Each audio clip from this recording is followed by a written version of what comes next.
Yooyaa ammas yooyaa ilmaan ayyaa bakka jirtan marattuu nageenya keenya ka waaqaa korammadhaa kun irraa maddi sana dhaggafu. Bara sanii baree bakka mul'atan, bara sanii dhiyee bakka mul'atan. Asalaamu alaikum warahmatullahi wabarakatuh. Sagantaa keenya taarraa gaggabaabsineetu sanii dhiyee sanaa san dura beeksisaa qabna. Warreen yuutuubii fi feesbuukii koopiraayitii shoppa miidiyaadhaa odoon kabajne irraa murtanii dhiyeessitan. Yeroo hedduu diinina isanii kanuudhaaf shabboo yaalii godhee ture. Qoreenis yaalii gootee jirti ammoo garii namaa itti fuftanii jirtani. So tarkaanfii qoreen shabboo miidiyaa fudhattu irratti akka booda irraan komanne isan gaafanna. Warreen dhimma kanarratti irraa mari'achuu barbaadan shabbatu bilbila 614 6 gara sagantaa keenya haaratti tarkaanfachuudhaaf hundi keessan welcome to Shabboo Media. Oduun teenya taa Iraan qabannee isa dhiyaannee jirra. Mootummaan Iraan neetworkii basaasotaa kallattiidhaan Mosaadii fi CIA wajjin hojjetan hedduu isaanii to'annaa jalatti oolchuu isii ibsitee jirti. Torbaan hundaa'u gabaasaa namoota haaree to'ataa jiranii mootummaan Iraan lola alaa qofa odoo hin ta'in haka isaatis akka ajaa'ibatti gaggeessaa jiranii. Neetworkiilee dho'isaadhaa teknooloojiidhaan deeggaraman manneen kireeffatanii Starlinkii wajjin neetworkii walitti hidhachuudhaan informationa sensitiiva tahee qaamota alaatiif dabarsaa turan. Mootummaan Iraan to'annaa jala oolchuu isii gabaasan achirraan ibsitee jirti. Haga tokko dhaga'uu barbaadan isitti dhiyaadha.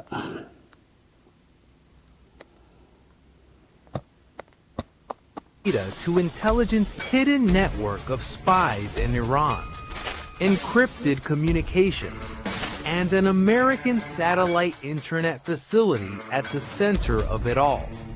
Iran says it has dismantled an alleged espionage operation, sending sensitive data beyond its borders, raising fresh concerns over foreign interference.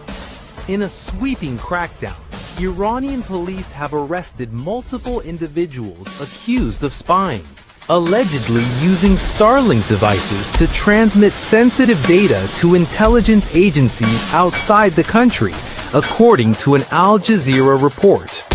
One of the arrests reportedly took place in Tehran's Yusufabad district, where suspects had allegedly rented an apartment and turned it into what officials described as a base for espionage operations.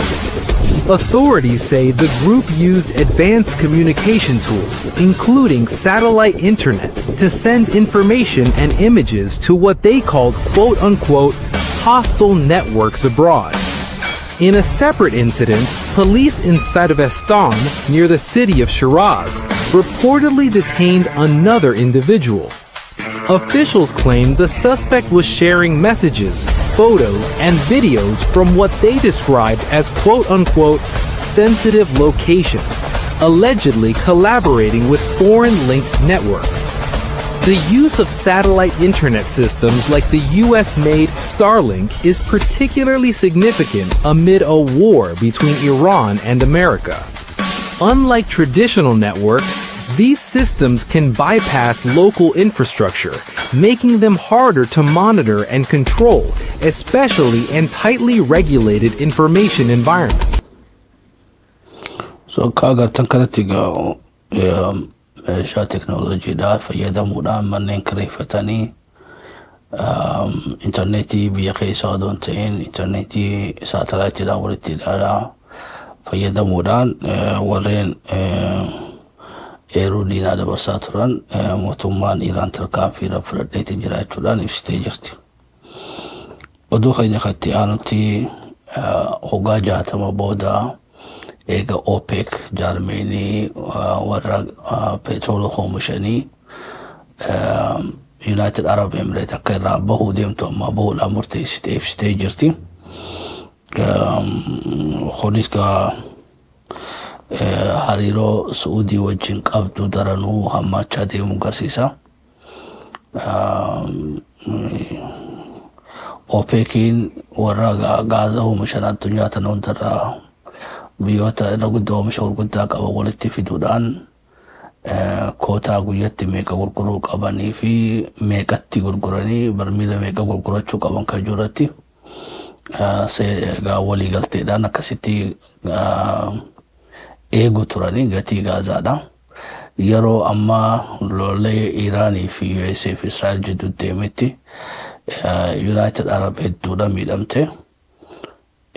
Ammoo OPEC keessaa bahuun akkam godhee isii gargaaraa jechuun gaafiif dandeesse jechuudha. Laata jaarmee kana keessaa bahuudhaan gaazaa rakashaan hedduu gurgurtee khasaaraa irra isirra geessan qabsachuu qajeelte moo maaliin beekamne OPEC keessaa baheetiin jira jechuudha ibsitee jirti. Oduu bal'inaan xiqqishotti dhiyaadhaa dhaggeeffadha ammas. Behind closed doors, a phone rang. UAE President Mohammed bin Zayed picked up. On the other end, Israeli Prime Minister Benjamin Netanyahu. The message from Abu Dhabi was direct. We need help, now. What Netanyahu did next had never been done before in the history of the State of Israel.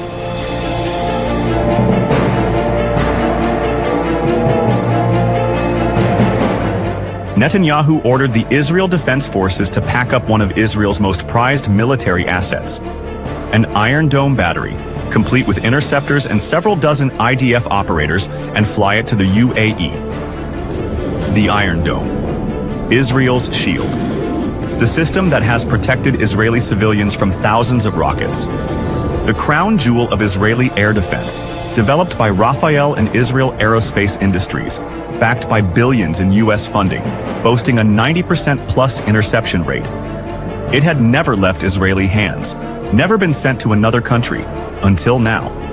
The UAE became the first nation outside the United States and Israel to ever have the Iron Dome operational on its soil.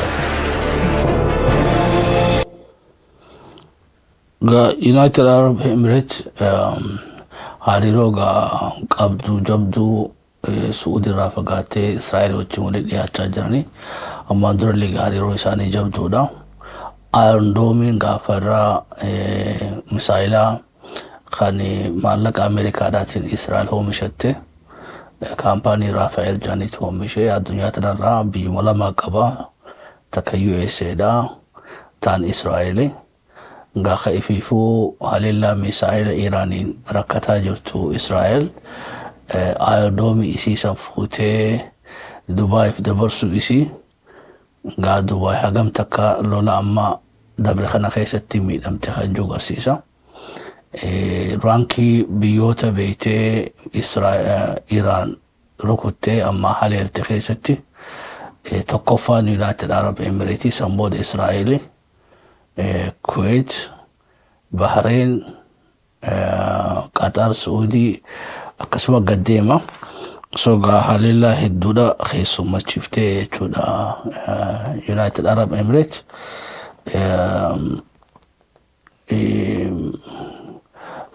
Iron Dome san Israa'el irraa fudhattee geessu isii hagam takka Israa'el fi United Arab Emirates hariiroon isaanii jabduudha agarsiisa.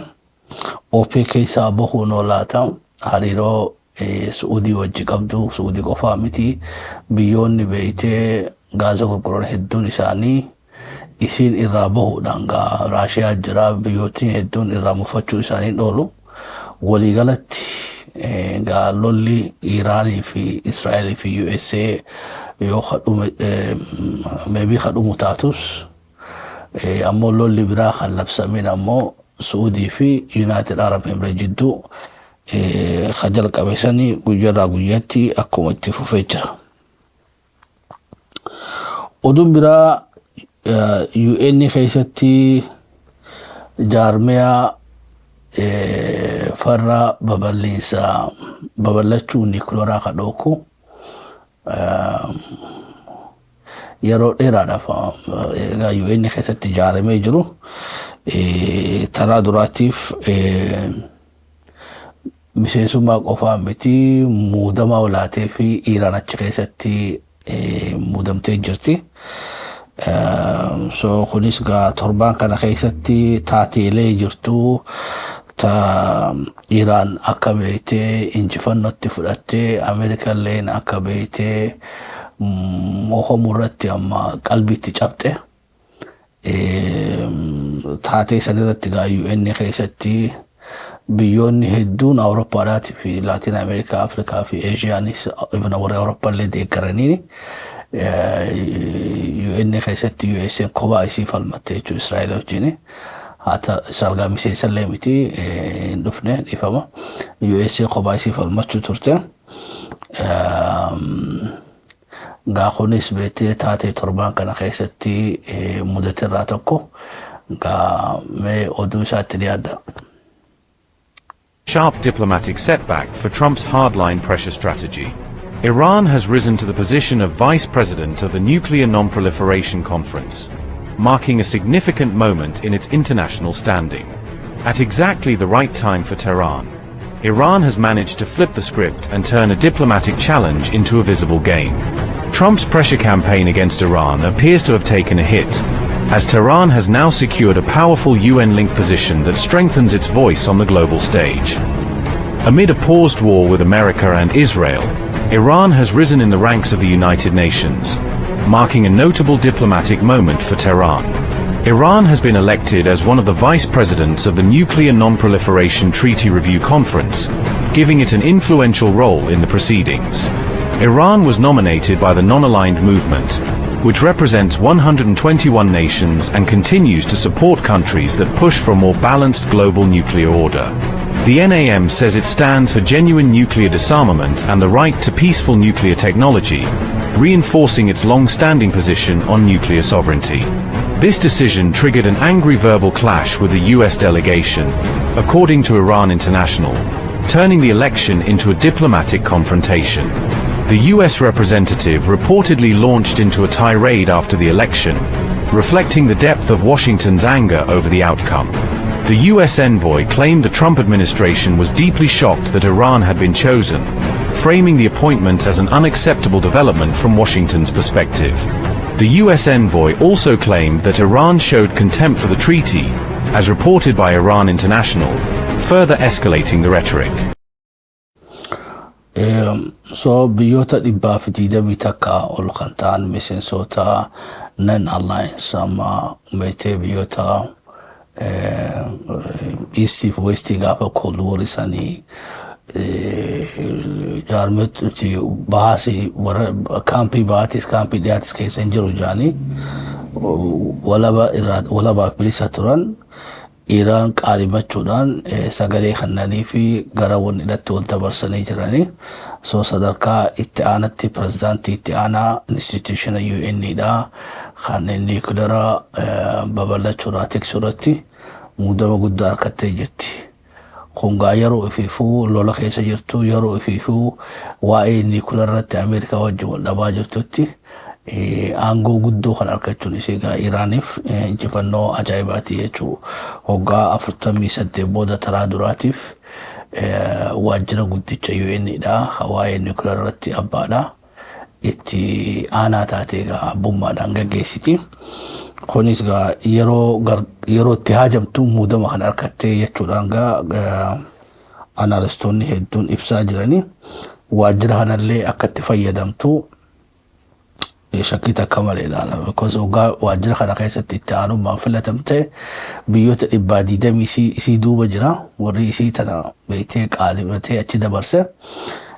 So dhimma UN keessatti ofirraa dhokkuu dandeesse jechuudha. Already ofirraa dhokkiteeti mo'attee aangoo kana qabatte. Ammas gaa himata amma booda itti dhufu ta'ullee gara UN'dhaatiin USA'n chaansii ittiin qabdu iddoo dhibbaadha Iraan irratti dhiibbaa uumuudhaaf. Kanaafuu mufannoo jabaa fi balaaleffannaa jabaadhaan mootummaan USAdhaa ibsitee jirti. Hedduullee balaaleffattee teessuma san irratti illee jechoota afaan dippiloomaasii irraa alaa waliin jecha'anii jechuudha. Qabxiittaan tuttuqaa dabarree Iraan jaarsummaas deemtuudhaaf kasilaataraa tana qabamee eegamaa ture. Irraa haftee turte akka walii yaadannutti waan Iraan hin dhufnee fi jilli Ameerikaadhaa gara Paakistaan imaluudhaaf karoorfatee illee irraa hafe.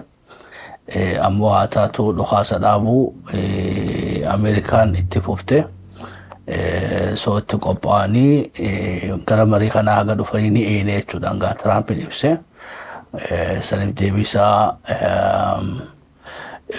marii as dhiyaanuuf gaa ajandaa mariidhaa fi adeemsa marii kanaa barreessuudhaan qopheessuudhaan gara qondaala haajaalaa tiin beeytee gara Paakistaanitti dabarsitee Paakistaan illee dhaamsisii kallattiidhaan gara Raashiyaatti dabarsitee gara USA dabarsitee jirti dhiifama. Akkatti adeemsa kana Iraan lafa kaayettetti ajandaa duraa goonee wanni haasa'uu qabnu lolli kuni dhaabbachuu qabaadha. Lubnaan irrattis ana irrattis lolli kuni xumura argachuu qabaadha. So lola kana xumura godhuu ajandaa tokko. Eega kana boodarra walii gallee booda boqonnaa lammadatti ceenaadha. Boqonnaa lammadarratti waa'ee Hormuz haasa'unaadha. Waa'ee Hormuz irratti eega walii gallee fixannee booda boqonnaa sadaffaarratti waa'ee nukleeraa haasa'uu ni dandeenyaadha. So gaa Iraan akkanatti bikka sadiitti adda keefse. Amma dura immoo qabxii 10 qabattee dhiyaatte sadeenuu kun keessa jiru qabxii 10 qabattee dhiyaattee turte. So teessoo takka ajandaan 10 gaa Ameerikaan keessaa utaaltee deemuu dandeesse. So daraa tana Iraan wanni barbaaddu teessoo feezii sadiitti gootee yoo waa'ee lolarratti walii galuu baanne waa'ee Hormuz san wajjin haasa'uudha. Yoo waa'ee Hormuz waliin galuu baanne waa'ee nukleeraa san wajjin haasa'uudha. So boqonnaa sadiitti adda baaftee Ameerikaa hojii teessee akka mari'attu ibsattee jirti. Gaa deebisaan gara Ameerikaa irraa eegamaa jira. Laata Ameerikaanoo yaada beeytee araara kanaaf foreign ministeriin dhaleesse kana maal deebiftii fi kan jiru gaa waliin arkuu teenya. Gaa ajandaan sadeenuu fiifuu gaa ajandaa laafaa miti. Nageedi durra irraa hafurra tooftaa cimaa ka dippiloomaasiidhaatiin keellaa sadi amma dahoo sadiitti ijaartee marii kana jalqabdee jirti.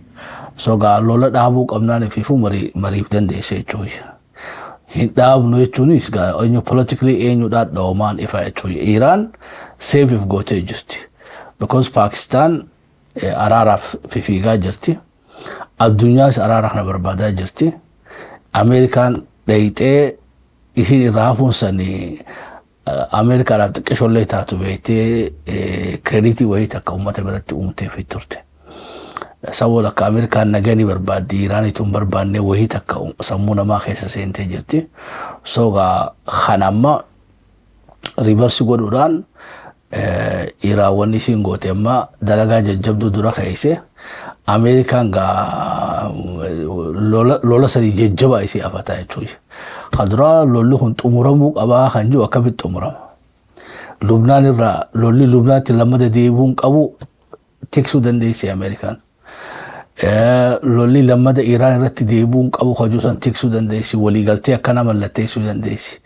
Israa'eel irratti waliigalanii kunuu ifiifuu gaa beetee tabba guddaa tabba beetee qeera Ameerikaan tirachuu qabdu keessaa gara dippiloomaasiitti qopheessitee fi yoo kanarra waliigallee fixanne jechuun gaa kun ifiifuu ji'a takka ji'a lama adonno hawla gooteek eega kun dhume booda piroosesatti aanu dabra jechuun maas waa'ee Hormuz akkam goona.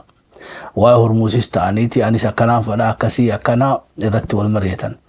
Hormuz irratti heerri addunyaadhaa akkatti lafa kaayu maayaa amma beetee daangaa keetirraa hamma bishaanitti maayila 12 tuqaashan amma maayila 12 jennuuni khabiyya saniiti jechuudha. So wanti maayila 20 takka so hoggaa maayila beeytee 12 ka Iraan irraa murre hafe mas khawani data jechuudha. Maayili 12 kan Omaanta. So bishaan international water jaanin heeratti hin jiru bakka lafti xiqqoodha. Bishaan Iraanii fi Omaanitu adda qoodachuu danda'a. Akkuma Suez Canal beetee biitii lama horachuu hin dandeenye amma hanqanni Egyptiiti hanqanni international water dachuu hin dandeenye. Amma Red Sea yoo fudhanne haga tokko Saudi qaba. Gamanaan haga tokko Yemeni qaba, haganaan Eritrea qaba, gama kaaniin ammoo Masrii fi Sudaanitu qaba. Walakkaa kana ammoo international water jechuudha. Kana waloodhaati jechuudha. Bishaan waloodhaa kan irratti himan.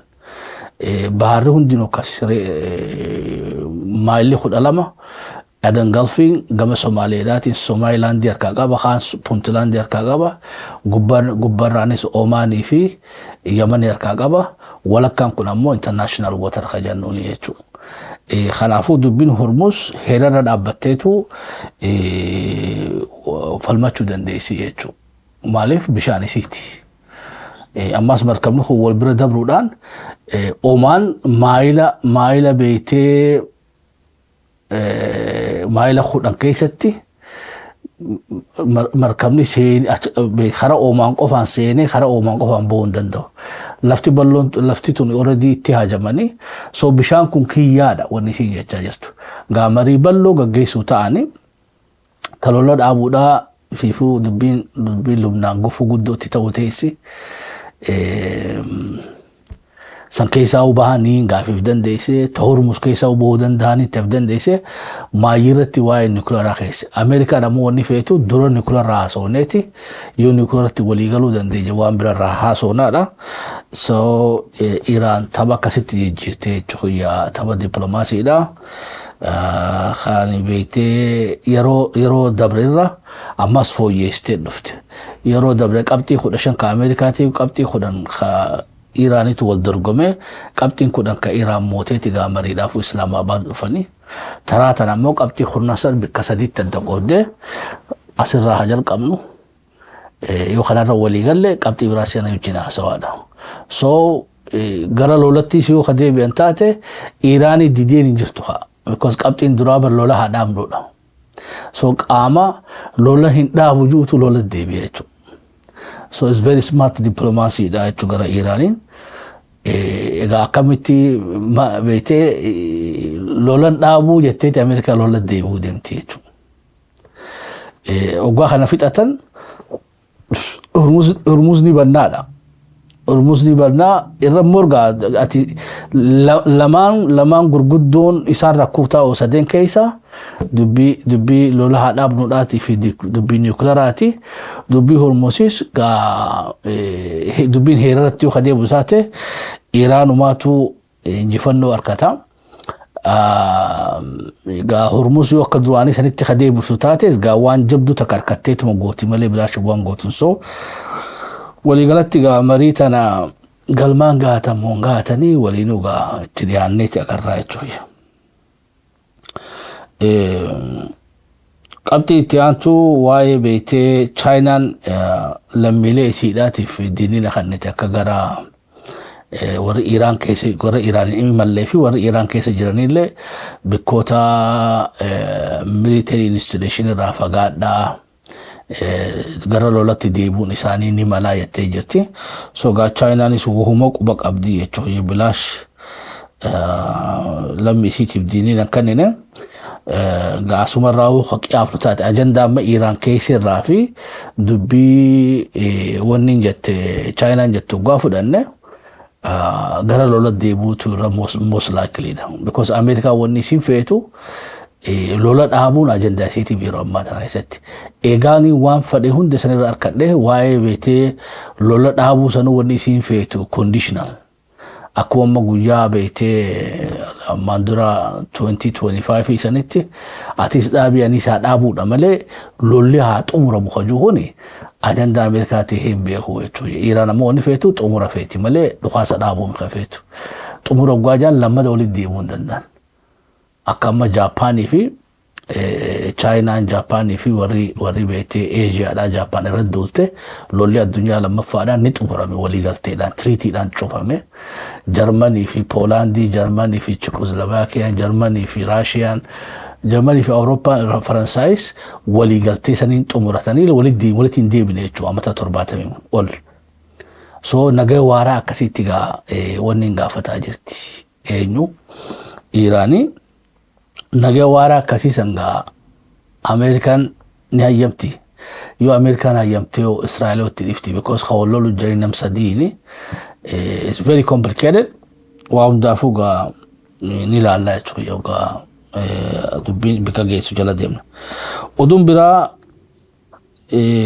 targeeta 13 ol dhawani boombii xayyaaraatii fi misaa'ilaan targeeta 13 ol dhawanii jiranii 13 keessa boombiilee beetiin dhoohinii jira tan buutee ammoo dhoone kanagaa toora 9,500 injineroonni saayintistoonni IRGC dha bakka isaan boombiitti darbatan san guurratan boombii Ameerikaadha boombii 9,500 irraa boombii 52 rokeeta Ameerikaadhaati teknoolojii jechuun boombii takka yoon dhoohin yoon badin fiizisii siistama isii fiil siistama isii qaama isii maaltu keessa jira kana hundaa ugaa ta'aniitu qorachuu jiranii rokeeta isiitis kanaan fooyyeffachuu dandeessi jechuudha.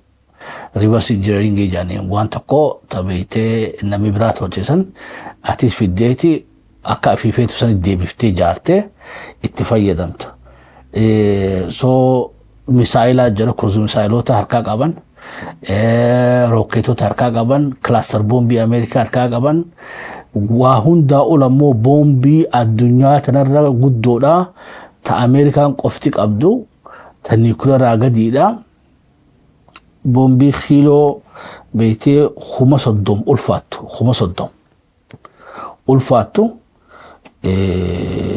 khandoo gaara sanitti diina jaanii darbatan 2025 fi eegasillee darbatan harkattee jirti so boombii sanillee fudhattee irra dalagu jirti yoo Iraan boombuma takkitti tanaawu galmaan gaachuu dandeessee delivery system itti uumte waan nama ajaa'ibsiisu jechuudha kiiloo 30 taamma kana waa balleessaa jirtu shaahid kiiloo 2.5 deemti jechuudha drooniin shaahid jennuun kiiloo 2 fi 2.5 uffini boombii isiidha sanuu fi fugaa waa meeqa fasaaddee waa meeqa caccabsitee balleessitee agarra jechuudha kiiloon 30 beetee hagam takka khasaaraa fiddi achirraa qiyaafachuu dandeenya jechuudha kiiloo 30 atin tasaabiin tokko kintaala 400 kintaalli 400 almost one boombii tasaabiin tokko fuudhee deemuu dandeenya jechuudha gabaabdutti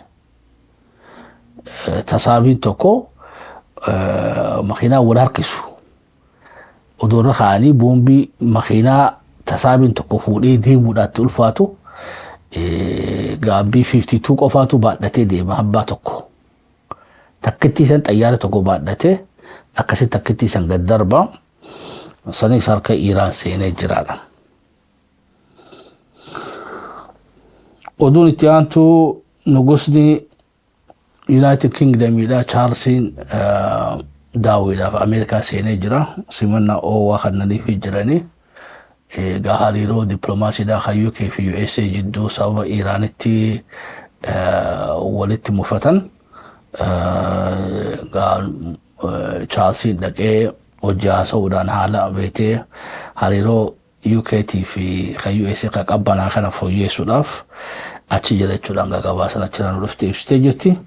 Oduun teeggetamaayiidha waa'ee Su'uudiidhaati. Su'uudiin karoora silaa Tiraampiin إسرائيل في عرب والتاسيس وداف لفخاية خيستي سعودينا كان هرمان إبستي جرتيدا خونسغا نوروان بيتي سعودين تكا يو اس اي دا نو جتين بيتو أراموغا دريباتي يرونتون يروان إسرائيل جا سعودان دومتيدا يتشودان ديبسا خلنتي جرتي المالايا سقطاتين يتارا سمتا تمرنو بكرتي تبوتا بكدوغران سريسا نجاوا أكيد سدرا تانكي